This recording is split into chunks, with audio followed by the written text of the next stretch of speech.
God is good. And all the time, nothing is impossible to a living God. Amen. So are you blessed with our worship? So today I will be speaking in English because we have a new friend there with Kuya Elmer. So, but bear with me. It will be English Tagalog. All right? But I can smell something. So maybe can we turn off the aircon first? Is it okay that we turn off the aircon? Posporo. Okay, it's matches. Wow, I'm speaking English. Welcome, brother, to our church.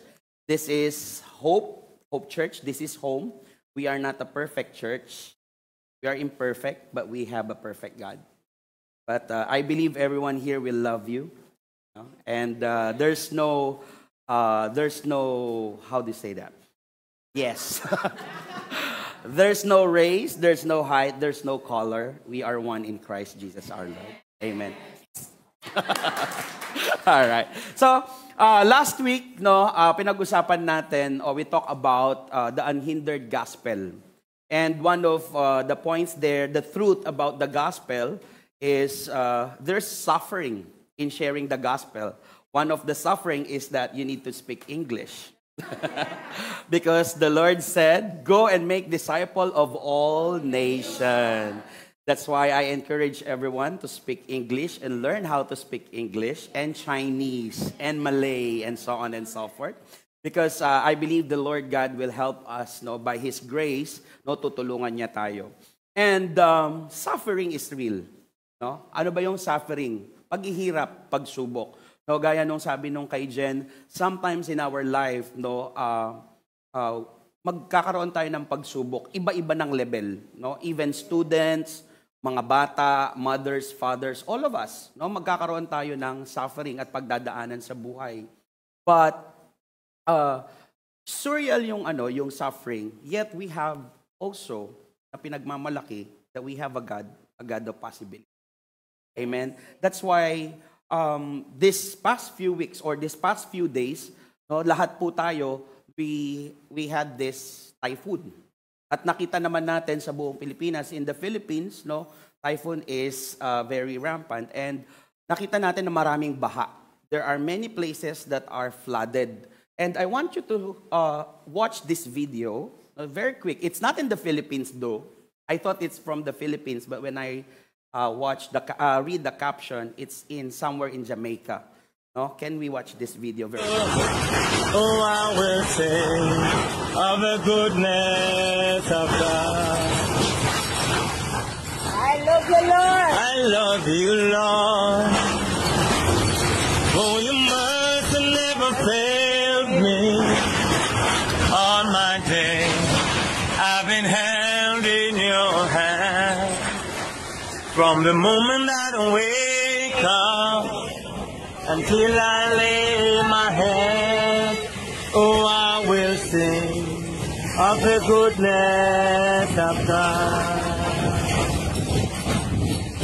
And all my life you have been faithful. And all my life you have been so good. With every breath that I am able, oh, I will sing of the goodness of God. And all my life you have been faithful. Amen. All my life, God is good. In the midst of the storm, in the midst of problem, no matter what it is, small or big, our God is bigger. Now, I was moved with that video because while their roof is flying, habang butas na yung kanilang bubong, they can still sing the goodness of God. Can we do that? Of course we can. But sometimes, most of us, in the midst of suffering, what we normally do, complain. And today,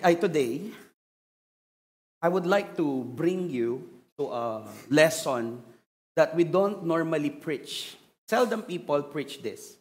I entitled this preaching, How to Suffer Well.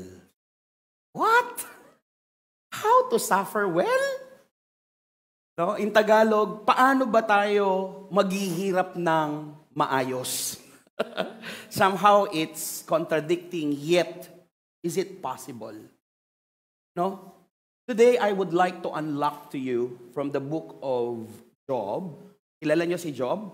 No? This is one of the poetical books. There are 5 poetical books in the Bible. The book of Job, Psalms, Proverbs, Ecclesiastes, Song of Solomon. And the book of Job is actually one of the greatest piece of literature, but I would advise you to listen to it rather than reading it line by line. Because if you're going to read it, mabobore kayo. Kasi lalo na dun sa mga ayaw ng poem at malalalim na salita. Okay? Because when we normally read poems, no, it's quite deep. Sometimes may metaphor pa. So I would advise you to listen. There's an audio Bible. So listen to the book of Job. And based on my understanding and research, it is one of the first book written in the Bible, probably during the time of Abraham. No? So meaning, probably in first 5 books, the Torah books. But why is it in the middle? No, I do not know. No, I still yet to know because I will study about it. So the theme of the book of Job, ang tema nito is, why do Christians, palakpakan natin ng ang ating MM. Let's be, basahin mo Ivan. Tingnan mo lagi para makasabay ka, anak. Okay. So, why do Christians or good people suffer? Or why do good Christians suffer greatly? No? Why? Naitanong ba natin to at least minsan sa buhay natin? Na bakit nga ba tayo naghihirap? Bakit ang mas naghihirap pa yung mababait na tao? Ba't hindi yung masasama? Why not the bad people? No? Naitanong ba natin? Or have we been in this kind of situation? Nasa sitwasyon ba tayo ng suffering and sometimes we are overwhelmed and somehow we don't know what to do. At kapag hindi na natin alam ang gagawin natin, we keep complaining. No? No? The question in our world is, if there's God, bakit madaming gutom? Why there are hungry people? If there's God, why there is poverty? Bakit may mahirap na tao? Bakit hindi na lang lahat mayaman? No? Or bakit madaming problema? Bakit madaming pagsubok? Bakit? No? Bakit yung mabubuting tao lang yung may pera? Bakit yung masasamang tao lang ang may pera? Why those bad people, they are richer than the people who trust God? Now, somehow, did you ever encounter these questions in your mind? Yes, English yun. Right? Sometimes, no? Sometimes we will ask, why? No, we have so many whys. If you are one of these people and your answer is yes, don't worry. Huwag kayong mag-alala. Kasi halos lahat tayo may pinagdaanan, may pinagdadaanan. Guess what? May pagdadaanan. So, English na lang yan, brother, ha? So, kasi baka sabihin ko, there's highway, lowway, subway. Hindi mo lang. Okay, so may pinagdaanan, may pagdadaanan, meron pang pagdadaanan. So hindi natatapos ang suffering because we are in the fallen world. And we cannot already change our response from the past suffering. But do you know that today we can improve the way we handle suffering? Gusto nyo ba yun?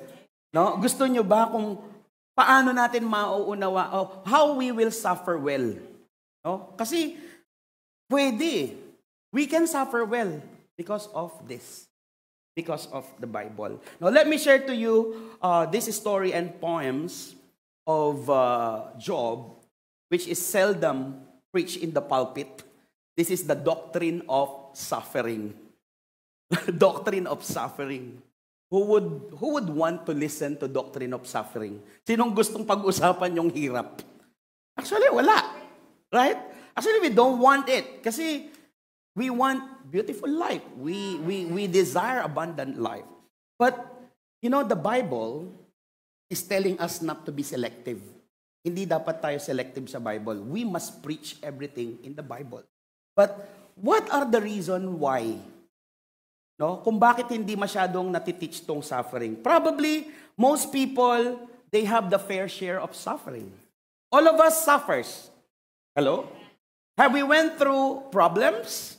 Lahat tayo may pinagdaanan na problema. Tama? So hence, kapag pupunta ka ng church, yung totoo, anong gusto mong marinig? You want to hear the good news. Tama, mali? And we want teachings that will empower us, that will encourage us, that will build us. Right? Because who would want a person na 6 days, you are full of sufferings and stress, no? Sa school, in your workplace, or to your wife, sorry, no? Or then, on Sunday, you will still hear suffering. Who would want that? No? While you are entering in the church, I'll tell you, hey, you, why you were like that? Hey, bakit ka ganyan? Hey, bakit ka ganyan? Hey, bakit? Still chaotic. Who would want that? Diba? No one. So probably that's one of the reason why they seldom preach about suffering. Or maybe some people love to hear love stories, good things in life, no? Because they don't want to be stressed with problems. They want, especially Filipinos, somehow we are happy people. We want to be happy, we want to be joyful. No? That's why videoke is always around. Food and pansit is always there. Adobo, especially during this time. Champorado. Diba? We want to be happy.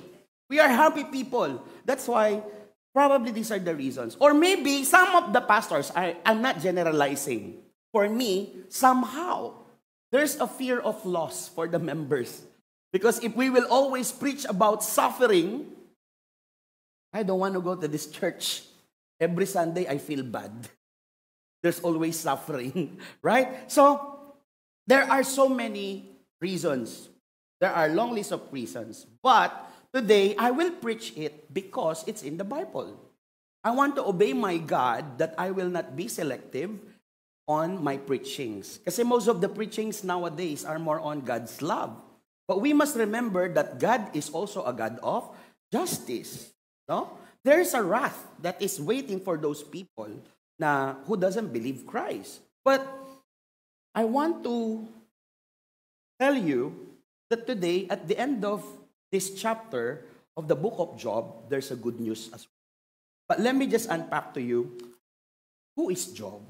Sino nga ba si Job? Job is an Israelite who lived in the land of Uz. Say Uz. U-Z. U-Z. So it's somehow in the Middle East during these modern days. And he believed in one God like other Israelites. So he believed God, the God of Abraham, the God of Isaac, the God of David. He believed that God is good. Unlike other religions during his time, marami silang ibang pinaniniwalaan. No, marami silang God. No, there are so many religions, they have multiple God. Actually, recently nga, di ba, meron nagsasabi, the God of the Old Testament is a bad God. Right? But Job is not one of those. He believes that God is good. He believed that God is an all-powerful God. No, God is good. And Job is one of the blameless. Can you say blameless? Tell your neighbor, blameless. Ayan, so that they will wake up. All right? Blameless. What does it mean when it's blameless? Walang kapintasan. Ibig sabihin, upright. He is righteous. Wow. Close to perfection. No? God, the Bible described him as blameless. No? Upright. He is blessed by God. Yet, he suffered more than anyone else. Can you imagine that? He is an upright person. He is a good person. He is blameless. But why he is one of those character in the Bible who suffered the most compared to anyone else. No? In Tagalog, mabait siya. Mabuti siyang tao. No, wala siyang kapintasan. Pero sa Bible, bakit isa siya sa mga taong pinakamaraming pagsubok? No? And yun yung i-explore natin sa Book of Job. Yung tema niya is, if God is good and He is powerful, then why did He allow sufferings to happen? Natatanong niyo yun? Uy, kung may Diyos tayo, kung mabait ang Diyos natin, makapangyarihan ang Diyos natin, bakit hanggang ngayon yung sakit ko di nawawala? Kung makapangyarihan ng Diyos, bakit hanggang ngayon ang dami kong utang? Kung mabait ang Diyos, nag-fasting ako, nag-pray ako, I'm doing all the religious things that I know, and yet nalubog yung mga pananim ko. All my crops have been destroyed. Why? No? So the background of this book, no, is written before the New Testament. It's in the Old Testament, no? Before the good news. Because Jesus Christ is not yet in the picture. Wala pa. So imagine that Job, during his time, no, hindi pa niya alam na merong eternal glory. He doesn't have any idea of heaven. So unlike us, we already have the idea of heaven. Tama? Kapag tayo nag-suffer dito, pag nagtiyaga tayo, alam natin na may kapupuntahan tayo. Pupunta tayo sa langit with God the Father. Right? That's why we believe Jesus, because of the eternal reward. Tama? But during the time of Job, he doesn't know. Wala siyang idea. He lives before the clarity of the good news. Pero, Job remains faithful to God. So, if we will compare our time to his time,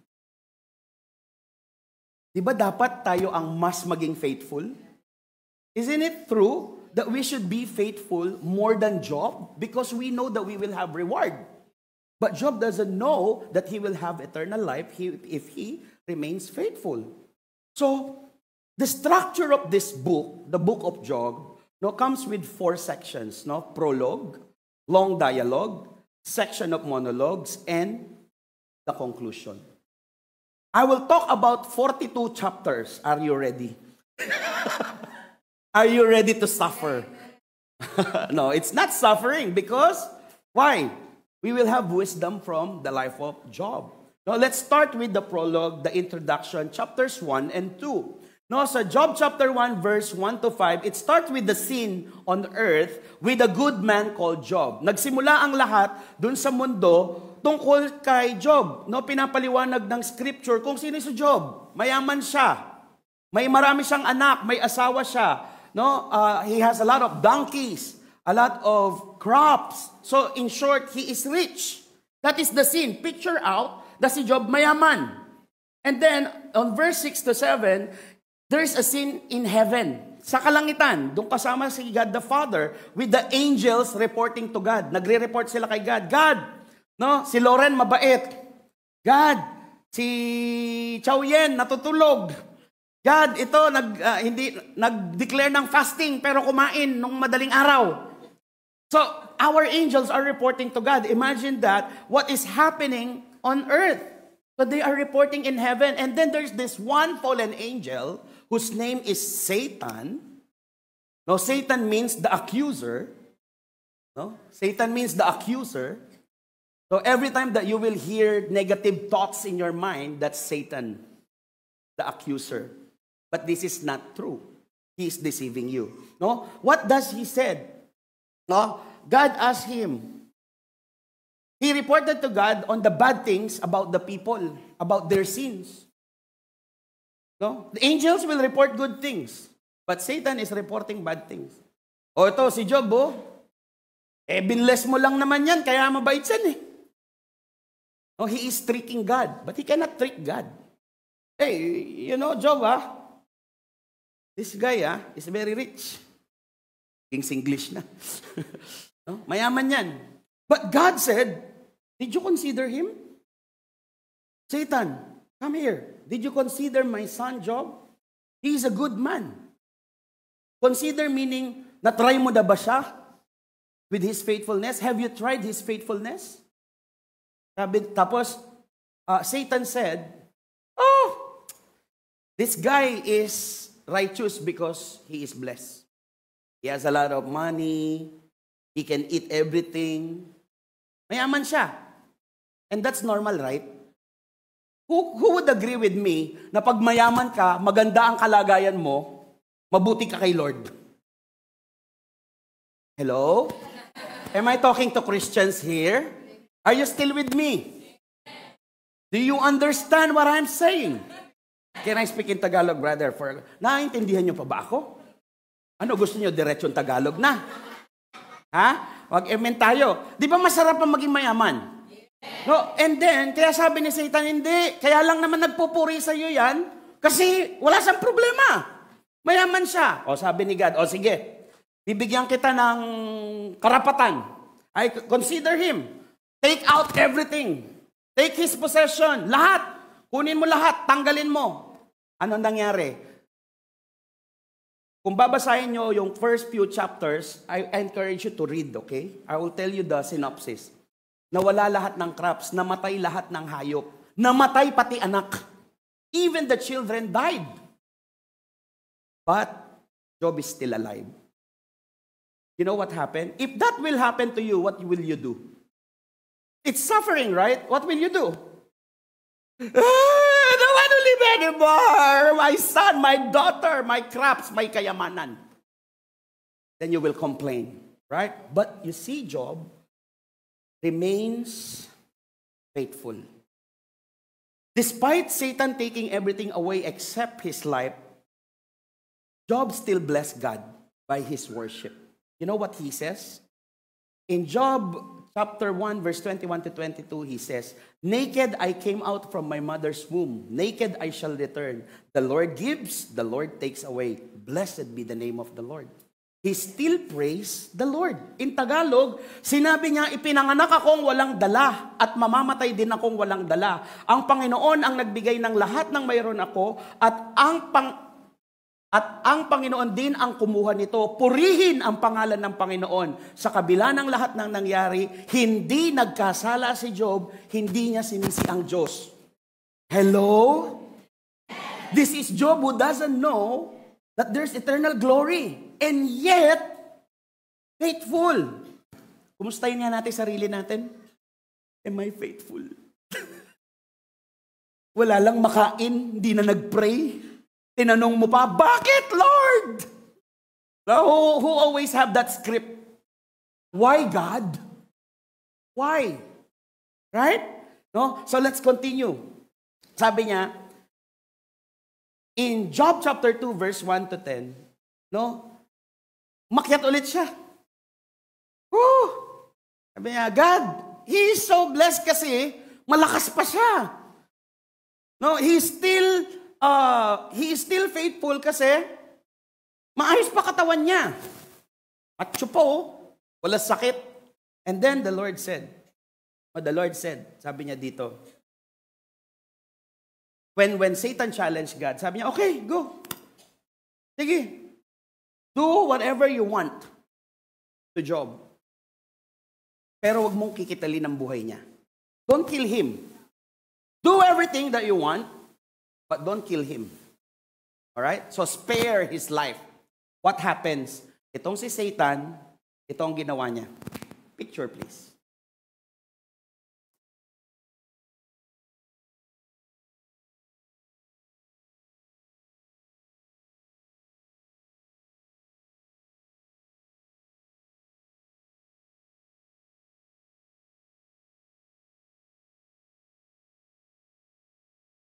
Kagat lang tayo ng manglangam, di ba?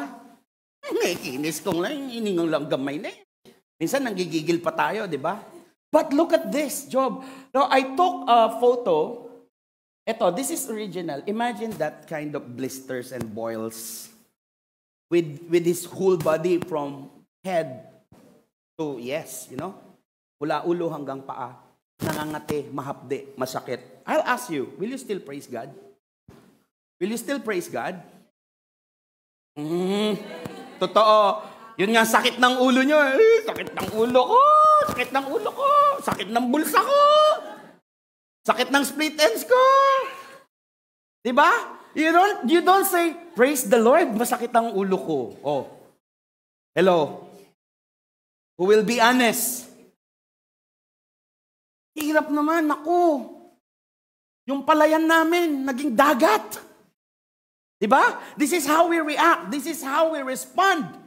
Through the typhoon, oh, my crops already drowned. It's like the sea already. Understand, brother, huh? Brother, I'm trying my best. I hope you understand. Right? So, that's how we react. But Job responded faithfully. Despite of these horrible sufferings, can you say horrible?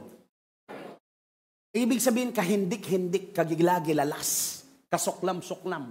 Imagine niyo yung pain. Pinatay lahat ng mga anak,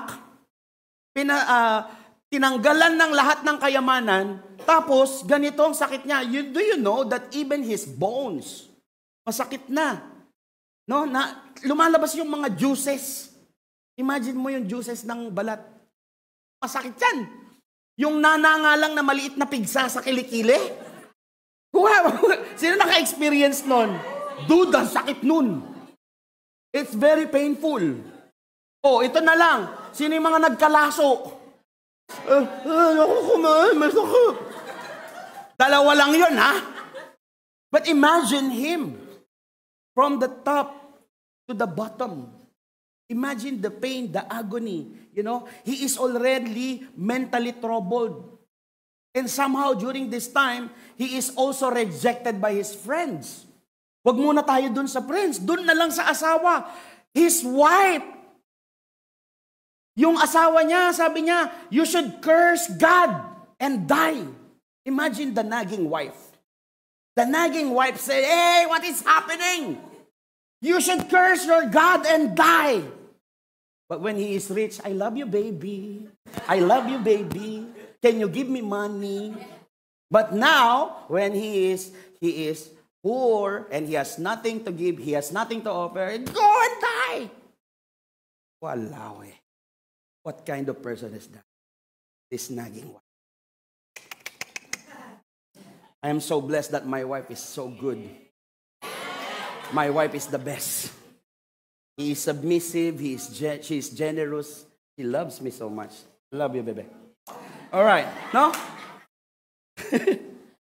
And then she said to Job, what's the point of living like that? Anong silbi ng mabubuhay ka pa ng ganyan? Wala kang trabaho, wala ka ng anak, ganyan pa ang itsura mo. Anong silbi mo? Mamatay ka na. Iwanan mo na ang Diyos mo. Wow, what kind of wife is that? But did you see? Job responded in Job chapter 2 verse 10. Sabi niya, nagsasalita ka ng walang kabuluhan. Mabubuting bagay lang ba ang tatanggapin natin mula sa Diyos at hindi ang masasama? Sa kabila ng lahat ng nangyari kay Job, hindi pa rin siya nagkasala sa kanyang pananalita. Sabi niya, ito lang ba? Tatanggapin lang ba natin ang magandang, mabuti? Are we just going to receive what is good? And yet, the evil ones we will reject. It shouldn't be. God is God. We must submit to His will. And He never. Will you be like Job? Sometimes no. Right? That's why in the midst of suffering, did Job handle it well? Yes, he did. How about us? Wala tayong almusal, pero meron tayong lunch. Wala akong makain, pero may makakain pa. No? Or sometimes us, no? When you open your wardrobe, wala akong masuot. I have nothing to wear, but the closet is full. Wala naman akong shoes. Buti pa yung mga iba-iba yung shoes. Yung shoes niya, 10. Walang shoes or you're just a complainer. You're not appreciative of the blessing of God. Right? So are you with me? Are you picturing out how Job is so good. But it's not about Job. It's about God. God is teaching us a lesson. And I will unpack that in a later part.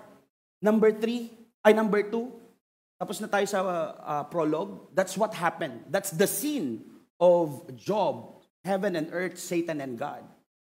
In prologue, Job chapter, the long dialogues between the friends. No, but before that, in chapter 3, Job lamented the day he was born.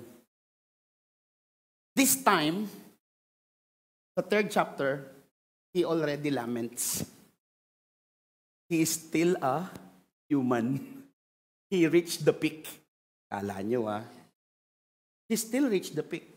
He said, what is the purpose of life on earth? If you will read the entire chapter of chapter 3, when Job is talking to himself and he is complaining as well, no, you will see that Job is still a human. He is not God. Right? That's why I told you it's not about Job. It is about God. And on chapter 4 to 27, the dialogues with his friends supposedly comfort. Who has friends here and BFF? When you have problems, where do you go first? To your mother or to your friends? Reality. Youth, I'm talking to you. Hello? Friends, right? Why don't you go to God first? No? Or sometimes you don't even go to your friends. You go to social media and post on your notes. You're still the one. It's painful, but I will fight for you. Diba? Diba? Nowadays, most of the people, they are venting on social media. No, it's all exposed, right? But here we will see that these 3 friends explained to Job why he was suffering. Ibig sabihin, nagmamagaling. No? We have friends like that, right? Chapters 4 to 27, there's this eldest named Eliphaz. Can you say Eliphaz? Huwag kayong gutumin, hindi yun tipas na kinakain, ha? Eliphaz. Eliphaz said that Job was suffering because he was a sinner and he asked Job to repent. Do you have friends like this? They don't even know yet the story, the full story, but they already have judgment. Right? They can easily tell you what to do, the rights and the wrongs. They are so, somehow smart, so-called smart, and yet, they don't know the entire story. They don't know who you are really. They don't even know what happens. No? Naintindihan niyo po yun sa Tagalog? Tagalogin ko. May mga kaibigan ba kayong ganon? Yung mapagmagaling? Yung akala mo, alam niya lahat ng nangyari, kung makapagsalita siya mo, akala mo santo siya. Nang akala mo, alam niya ang lahat ng pangyayari, akala mo siya, napakabuti niya. Yung magaling siyang magsalita, pero wala sa gawa. Na kapag nanalamin, actually, mas higit pa siya sa'yo. Hello? Naka-experience na kayong ganon? No, but we love our friends at the end of the day because of coffee. Coffee, di ba? No, si Eliphaz, and sinasabi niyang pilit, you must repent, Job. Mag-repent ka. Meron na siyang solusyon, hindi pa alam kung anong ginawa. Do we have friends like that? They already have the solution, but they don't know what's the entire thing. And the solution is repent. And Job responds, I'm innocent. What to repent? Do you even know what I told my wife? Do you even know how I took all this suffering and still praise God? Do you even know? Then you will tell me to repent. Nagalit siya kay Eliphaz. And then the second one, Bildad. Can you say Bildad? Hindi apong edad, ha? Bildad. Bildad said that the good people would be rewarded while bad people will suffer. Sino nakaka-relate dito? Meron na ba kayong kaibigan na nagsabi, masama ka kasi kaya nangyari sa'yo yan? Yan kasi, makiramdam. Yan yung ikuha mo. Tama? No? Englishin ko sana, kaya lang hindi ko makuha. Brother Elmer, bahala ka na. So, meron ba? Or halimbawa, ay, napakabuti ng Diyos sa kanya. Kasi pala simba yun kaya maganda yung buhay niya. Ay, kaya yumaman niyang batang yan, mabait na bata yan. No? Meron bang mga ganon? Ganon yung thinking natin lagi, di ba? Oh, yan kasi mapagmataas. Oh, maya pakikay. Pero Kristiyano ka niyan, no? Kristiyano ka, pero nanghuhusga ka in a way. Actually, that's judgmental. Right? Ganon si Bildad. Di ba? No? Somehow it makes sense. Tama? Let's admit it. Somehow it makes sense.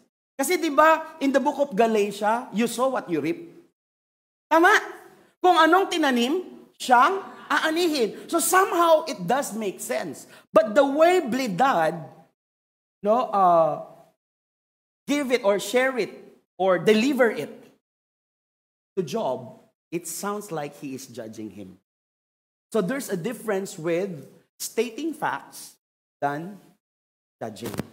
So that is Bildad. That's why Job responds, what are you talking about? You are my friend. Am I a bad person? Am I really?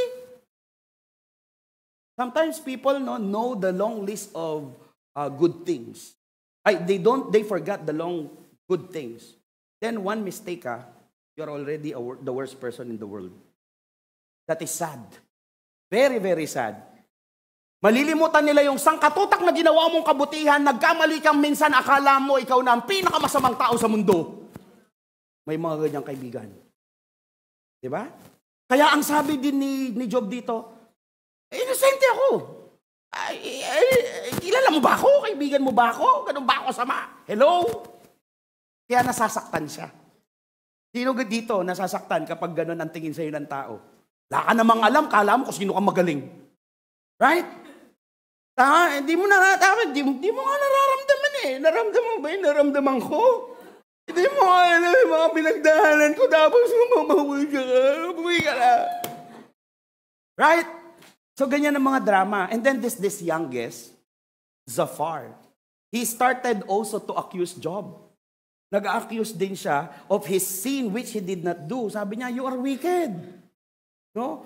You take from the widow. So, this debate has been exaggerated. Na-exaggerate yung debate.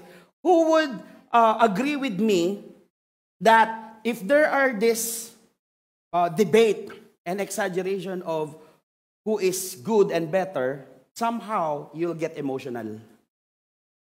Right?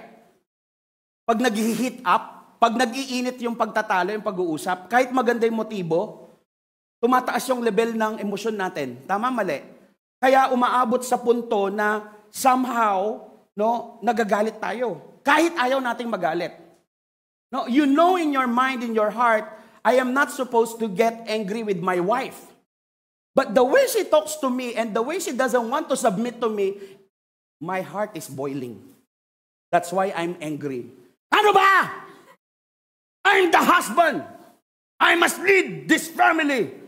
The Lord says in Ephesians chapter 5, you must submit to your husband. Kala mo totoo, kala mo tama, no. The wife answered, Ephesians 5 said, you must love your wife. That's already. Right? Tama, mali. So, what will happen if you will debate and then somehow both have this, they are both true. Pareho silang tama. Tama? Nakasulat sa Bible. If you love, you should love me, the Lord said. And they say, oh no, God said you must submit. So husbands and wife, do not demand from your spouse. Husband and wife, you must fulfill. There's a difference with demanding what is written in the Bible rather than fulfilling it.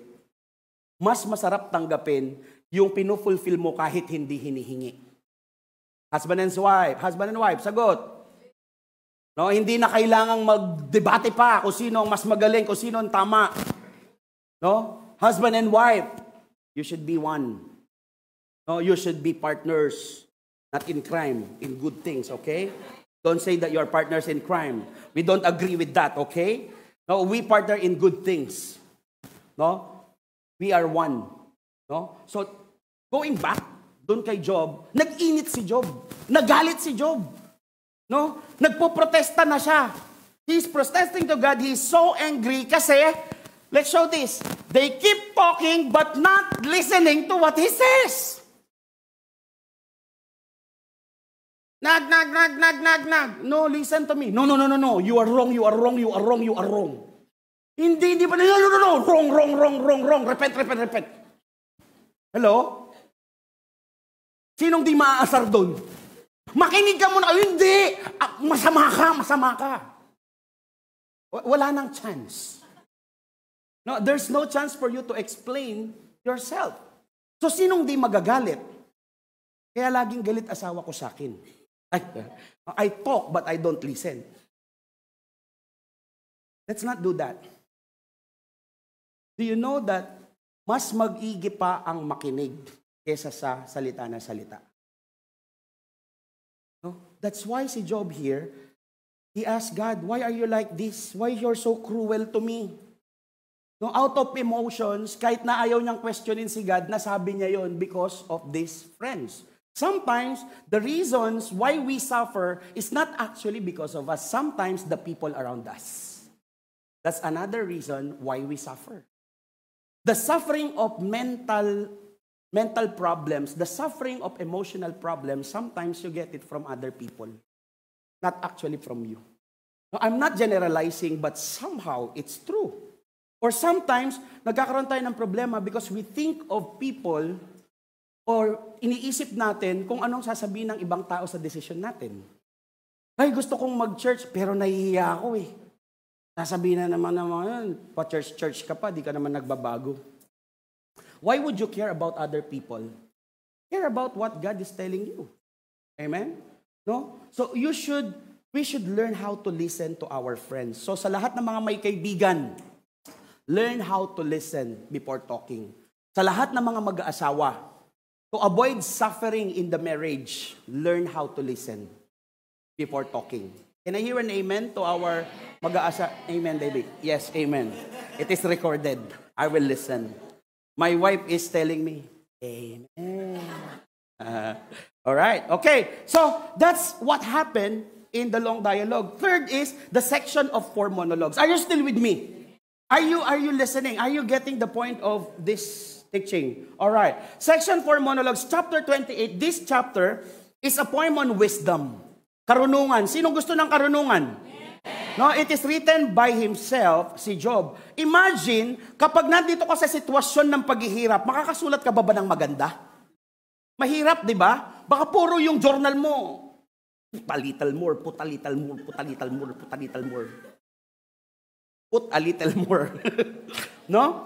But here, Job still find ways on how to write, or he penned down the wisdom that he gets from his situation.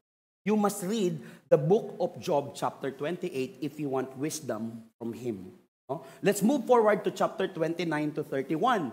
When Job, declaring his innocence, insisting and demanding that God gave him an answer to why he was suffering. He demanded, no, this first monologue, no, sabi niya, he is declaring his innocence. God, I don't have a problem with you. Did I sin to you? Am I unrighteous? No, he insists and he demands that, God, you should answer me. Sagutin mo ko, God, bakit nangyayari to? No, bakit ako nagsasuffer? But God is still quiet. God is still quiet. Walang sagot. Sino dito madalas kapag nagdadasal kayo, hindi nyo maramdaman ng Diyos? And then you almost want to give up. Hello? Am I still talking to people? Sino dito yung minsan you want to give up already with your faith because it seems that God is not answering at all? Brothers and sisters, never give up.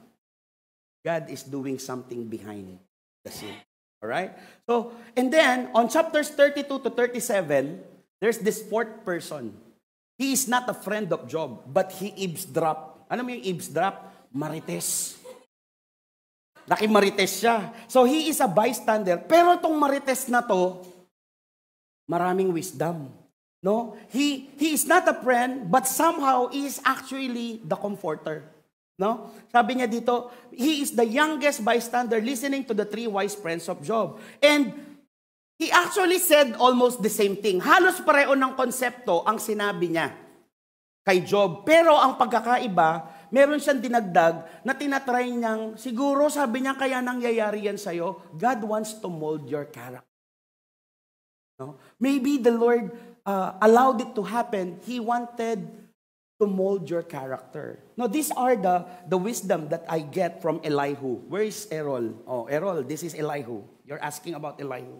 No? Rather than stressing the idea that suffering is a punishment for sinful actions, Elihu concentrates on Job's sinful reaction to his undeserved suffering. Minsan tayo, ang iniisip natin, kaya tayo naghihirap dahil may kasalanan tayo. That is a wrong context. God is not like that. But Elihu is telling Job na yung concentration niya, kaya ka lang nagkakaganyan dahil dun sa reaction mo sa sitwasyon. Sino dito kapag may problema ka, nagre-react ka kagad?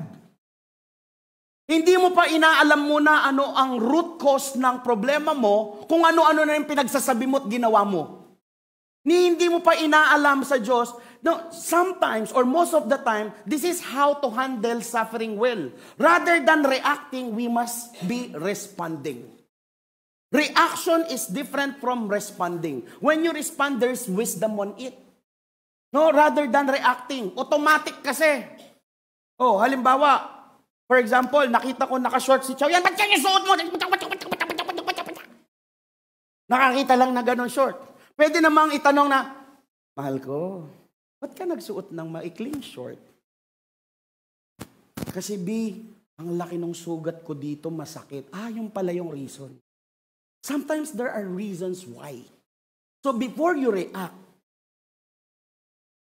probe. What is probe? Gathering of information. Uy, nagagawit ka. Probe. No? Ask questions. Gather information first. Because sometimes, there might be a valid reason for what is happening. Especially couples, mag-aasawa, huwag po tayo agad-agad ng huhusga. Alright?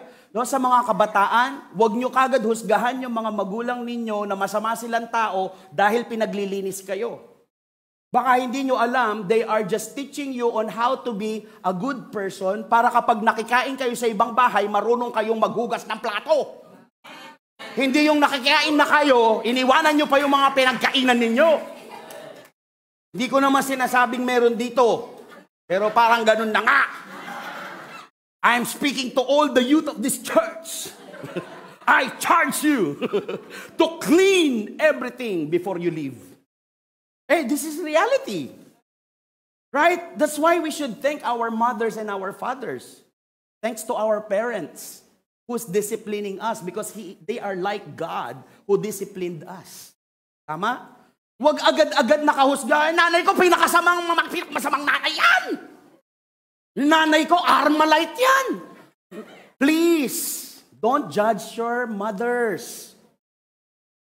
And then you label them like Armalite. Early in the morning, they bang me. Oh, Ate Josie, oh. Para Ate Josie, diba? Somehow, there's wisdom with what the mother says. Mothers knows best. It might be delivered in a wrong way, but if you will listen well, there's a lesson behind that. Kaya mga kabataan, mahalin nyo ang mga magulang ninyo. Love your parents. Listen to them. You will get wisdom from them. Alright? So, the same way with Elihu. Not react, but respond. Ano pa? Job should recognize his suffering as a charitable discipline leading to reconciliation to God. So, parang yun na rin yun, di ba? Disiplina. We suffer because God probably disciplining us on some acts. For example, nagka-high blood ka. Ba't ka nagka-high blood? 2:00 ng madaling araw, kumakain ka ng crispy pata. Uminom ka pa ng Coke, kinainan mo pa ng balut, nag-beer ka pa. Tapos magdadasal ka, Lord, Bless my health in the name of Jesus. What? No? Brother, I was telling them that some people always pray for good health, but they keep eating lechon, crispy pata, while drinking Coke and beer with eating balut. And then they will pray, God bless my health. Isn't it contradicting, brother? Will you help me with that? Yes? So that's the problem. That's why Elihu is telling us that we must recognize our suffering. Some people have diabetes because you drink a tons of Coke. Some people have diabetes, you keep praying, Lord, bless me. Why? What happened? Because you eat a lot of rice. Don't always blame God. I'm speaking to myself. Yes po. Yeah, I'm also speaking to myself. Hindi ako etsapwera dito. I'm also, while I was reading this, the Lord is slapping me left and right, you know. Yes, Lord, yes, Lord, yes, Lord. That's why I will not say. My integrity is at stake. All right, so did you get what Elihu said? And he ends his arguments by stressing God's omnipotence and justice. God knows everything. No? So, on the chapters 38 and 41 naman, no, this time, God answers Job. Ito na. 41 na, mga kapatid. 41 na. No? So, God answers Job. He patiently waits for 38 chapters on how before siya sumagot. No? Imagine, God has been accused many times in 38 chapters. Inakusahan ng tatlong magkakaibigan. Yan, pinarusahan ka ni God kasi. Really? No? But God answers Job. Do you remember Job is questioning God? Sagutin mo ko. Anong nangyayari? Why am I suffering? Then, God did two things for Job. Number one, He gave a virtual world tour to Job on chapters 38 and 39. Napakaganda. You must listen or read the book of Job. Chapters 38 and 39, tinanong niya dito, sabi ni God, Job, halika, sasagutin ko yung tanong mo kung ba't ka naghihirap. Bakit may star? Bakit may moon? Bakit may sea? Bakit may ganyan? Bakit ka humihinga? Bakit may snow? Paano nagpo-form ang snow? Paano bumabagsak ang snow? So somehow God is giving a world tour on how He created heaven and earth. And how even a man has been created. Tayo, natanong na ba natin paano nabubuo ang bata sa loob ng sinapupunan ng nanay? Nagkakaroon ng ugat, ng buto? Tapos yung iba may hulmang matangos, may hulmang pango? Ano nangyayari yun? Right? Do you even ask? No, I will make it short, but you should read this. Somehow mapapaisip ka, oo nga no. God is God. He is omnipotent. He is all-knowing. With our tiny brain, if God will allow us to understand everything, it will burst. It will explode. Geometry nga lang, di nyo na alam eh. Dadagdagan nyo pa ng tanong, bakit ako naghihirap? Bakit ganito? Bakit ganyan? Sabi ng God, magtiwala ka lang. Ay, sinabi ko na yung sagot. No, magtiwala ka lang kasi we have so many questions that are actually not reasonable. Sometimes it's a stupid question. And sometimes you don't need to ask those questions kasi kahit na alamin mo ang sagot nun, di mo naman alam ang gagawin mo. Ang kailangan nating alamin is anong gagawin natin para ma-overcome yung suffering. Tama, mali. So, yun yung ginawa ni God. No, it seems like, sabi niya, halika nga, Job. You keep asking me, it seems like you know everything. Why did you suffer? You don't even know how you are created. You don't even know where does the air comes from. Do you even understand how the world was created? Come on, Job, answer me. Do you know why you are eating food? Why your food is like that? Why the banana is long? Why the egg is round? Do you even know? Ask yourself. No, how are your children are made of? How the genders are two, not multiple. How people somehow, they have hairs on their beards, some they don't. Some people have pubic hairs, but some they don't have even hair. Job, do you know the numbers of your hair? I know the numbers of your hair. Do you even know? Sabi ni Job, okay, sorry. Tao lang. That's the point. I am God, you're human. Why you are questioning me with so many things? With your simple suffering, ganito ka na. Pero hindi mo tinatanong kung ano nakikita mo sa paligid mo. May damit ka, may hininga. Yung palang may hininga ka pa. Kaya bang maarok ng isip mo lahat? Napaka-smart ni God, no? The way God responded to Job is a smart move. No? Kaya sabi ni Job dun, no? Kung babasahin mo, sabi ko nga, hindi na ako magdidiman ng sagot. Okay. You are God. Somehow he realized it. No? Everything is complicated. The sun, the moon, the stars, everything. Naniniwala ba kayo na nakapakakomplikado ng mundo? Like right now, sino bang paniniwalaan natin? Gaza? Israel? Paano ba? Lulubog tayo, lilitaw? No? Bakit laging may flood? Sabi ng iba sa basura, sabi ng iba kasi pinutol yung mga puno. Ano ba talaga? Saan nanggagaling yung ulan? Ba't di tumitigil yung ulan? But sometimes yung ulan, umuulan sa Bataan, sa Bulacan, hindi. There are so many questions. And then, you will ask me, Job, why are you suffering? Baka pag sinagot kita, lalo ka na mag-suffer. Tama, mali. And next is, God asked Job to consider the two beasts that he had made on chapters 40 and 41. First is the behemoth. Behemoth, in Job 40, 15 to 24, it is like with a tail like a cedar tree, described like a dinosaur. Show the picture. Before, I don't believe dinosaurs. But come to think of it, why there's an idea of dinosaurs if God didn't created them? Tama, mali? Ganun ba katalino ang tao para mag-create ng imahe sa isip nila na magkaroon ng dinosaur if it is not written in the Bible? You should read Job chapter 40, verse 15 to 24, and it will describe you the behemoth. So somehow, this is the closest that I found. No, cedar tree is like that. Halos magkakapareho. Kung paano dinescribe ng Bible, ni God, yung behemoth, it's almost like that. And there's another one, the Leviathan. Can you say Leviathan? Leviathan, from Job 41, 1 to 34, it's also like a dinosaur that can throw fire from the mouth. Huh? Is that real? Don't worry, I also don't believe before. But somehow, this time,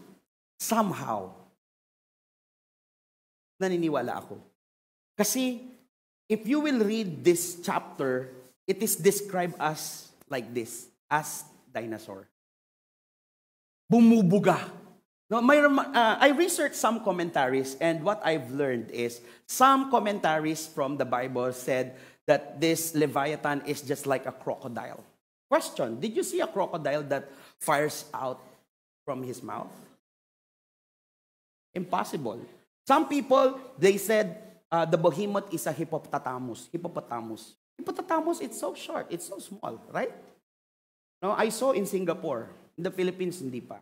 No, but that's why all these things, when God showed this to Job, he realized that he's so small to question why he suffers. So to suffer well, know that we are not God. That God probably has reasons why we suffer. And we must trust Him. Can I hear my name? Parang magpa-part 2 tayo. I'll just make it quick. Are you still with me? Can I finish this? All right, thank you. So gusto mong malaman yung sagot sa bawat problema? Job, do you want to know why you suffer? Hindi mo kakayanin. You will not even understand kung bakit ka nagsasuffer. Kasi itong mga bagay pa lang na pinakita ko na sa'yo, ang konti pa lang nito di na maarok ng pag-iisip mo. Paano pag sinabi ko pa sa'yo? Kaya sabi ni Job, in verse 2 ng Job 42, sabi niya, I know God, you can do everything. and that no purpose of yours can be withheld from you. That's a beautiful response. Hello, MM? Kinig tayo. Verse 2. Okay? Wala ba dyan? Okay. Tagalogin na lang natin. Sabi niya, sinabi ni Job sa Panginoon, alam ko pong magagawa niyo ang lahat ng bagay at walang sino mang makakapigil sa inyo. Tanong, kung bang aalamin natin ang sagot kung bakit tayo naghihirap, mapipigilan ba natin na hindi tayo maghirap? Hello? May kausap ba ako? Kung malalaman ba natin ang sagot kung bakit may mga pagsubok tayo na patong-patong sa buhay natin at ba't nangyayari ang problema sa buhay natin? Alam ba natin kung ano lahat ang sitwasyon o paano natin masusolusyonan ang problema? For example, masakit ang batok ko. Ang sabi ng doktor, high blood ako. Uminom ka ng vitamins, uminom ka nito. Hindi pa rin nawawala. Malalaman ba natin ang sagot? No. Sinong nakakaalam? Kanino ka lalapit? Sa Diyos, hindi sa Facebook para mag-complain. Or hindi mo hahanapin si Doc Willie Ong. Si Doc Willie Ong na lahat yung may alam, tsaka si Doc Atoy. So somehow they have the wisdom, but sino yung sovereign? So where we will get the answer to our question? The Bible. Sinabi pa niya, ako po'y tinanong nyo kung bakit ako nag-aalinlangan sa inyong karunungan. Gayong wala naman akong nalalaman. Totoo pong nagsalita ako ng mga bagay na hindi ko naintindihan at mga bagay na sa hindi ko lubos maunawaan. O yun na nga, di natin lubos maunawaan, tanong pa tayo ng tanong. Sabi niya, nakipag-usap po kayo sa akin at sinabi niyong makinig ako sa inyo at sagutin ko ang mga tanong ninyo. Look at this. Noon ay naririnig ko lang po sa iba ang tungkol sa inyo. Pero ngayon, nakikita ko na kayo. We just hear about God before. We don't have any idea. Who knows Job before? Sino nakakakilala kay Job before? Naririnig niyo si Job. Pero mas nakikilala niyo ngayon si Job sa pamamagitan ng salita ng Diyos. Tama? So, where did we find the answer? Bible. Kaya ako'y nahihiya. Tingnan mo si Job, nahiya. Ako'y naiya sa lahat ng sinabi ko tungkol sa inyo. Ako po ngayon ay nagsisisi sa pamamagitan ng pag-upo sa abo at alabok. So why there is suffering? Suffering is a real issue, yet we cannot fully understand. This is the real answer to the question. We cannot fully understand. No? For non-Christians, there is no clear answer. There's no clear answer for non-Christians because they do not understand the complexity of the world. Even us, for Christians, we don't understand the complexity of the world. Complex ang mundo. Paano hindi magiging complex? Ang tinatapakan nating lupa brown, sa iba pula. Ba't sa bundok pula? Tama? Sa ibang beach, bakit black? Ba't sa iba puti?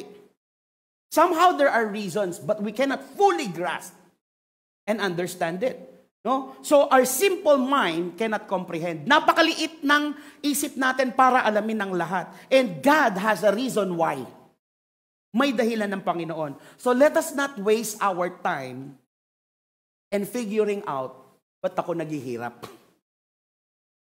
Let's use our time reading the Bible so that our suffering will be over.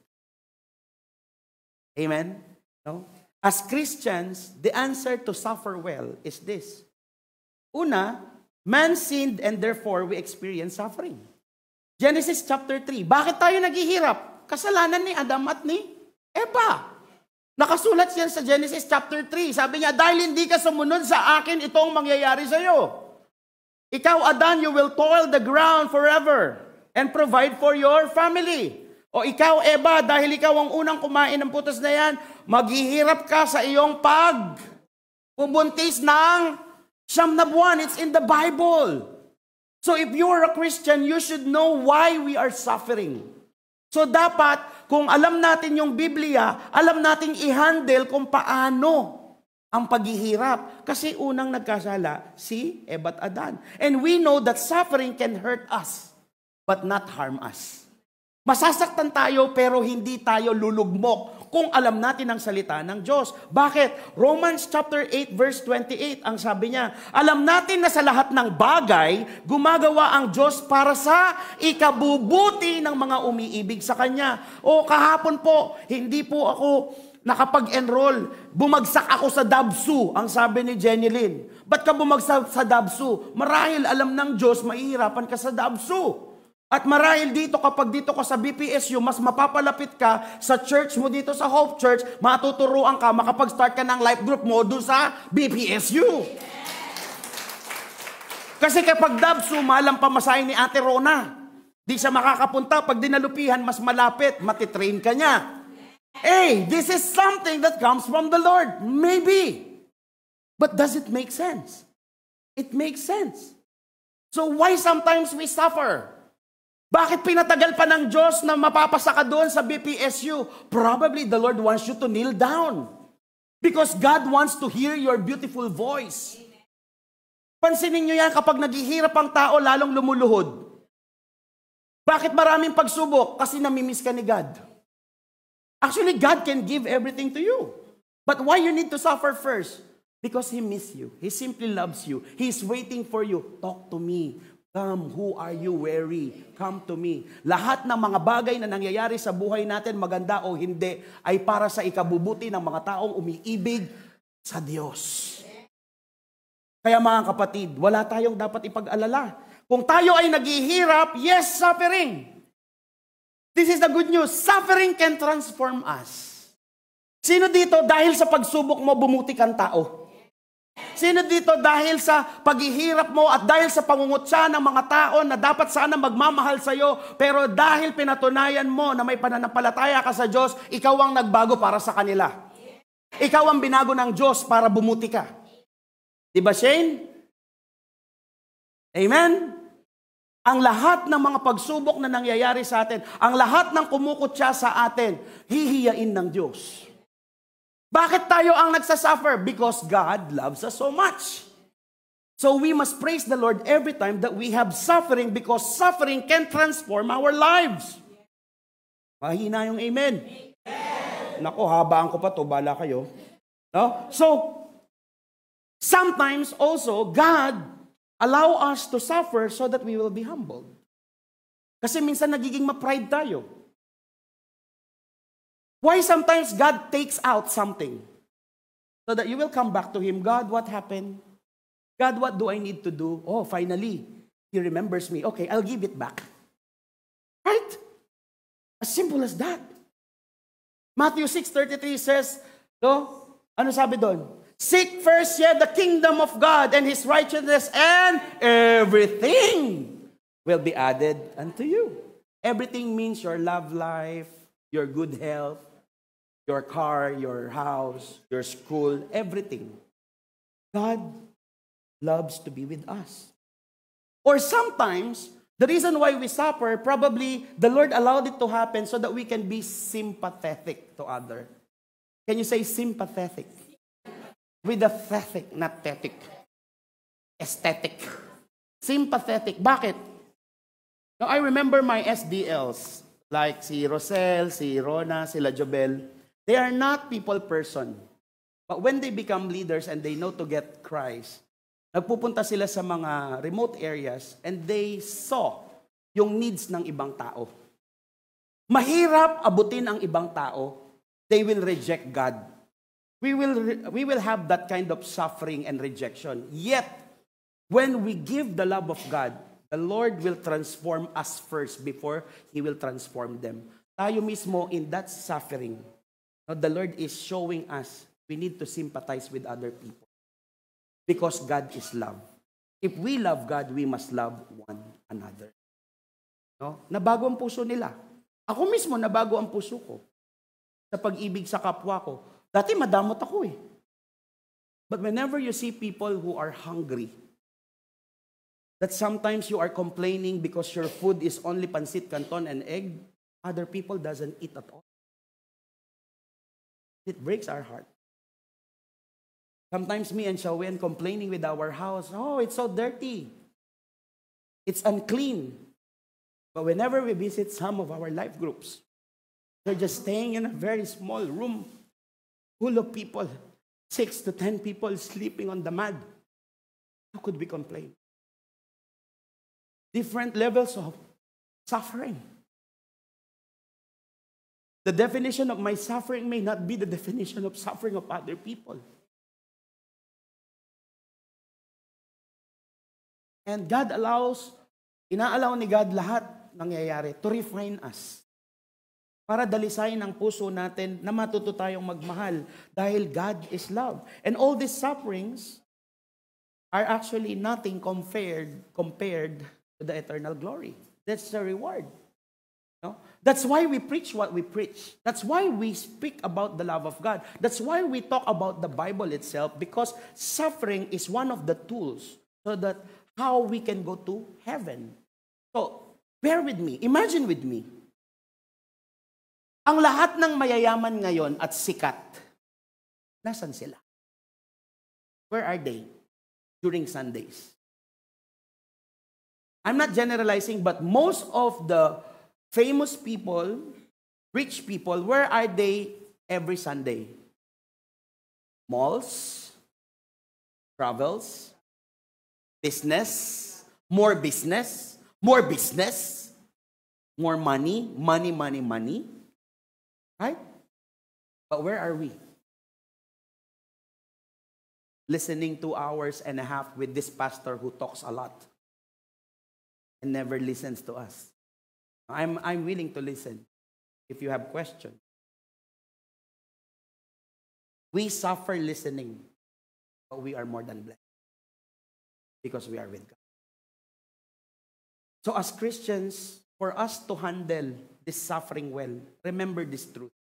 Suffering is real, and God has His own reason for each suffering that He permits. Keep the main thing the main thing. Don't stress yourself. God is in control. Amen? No?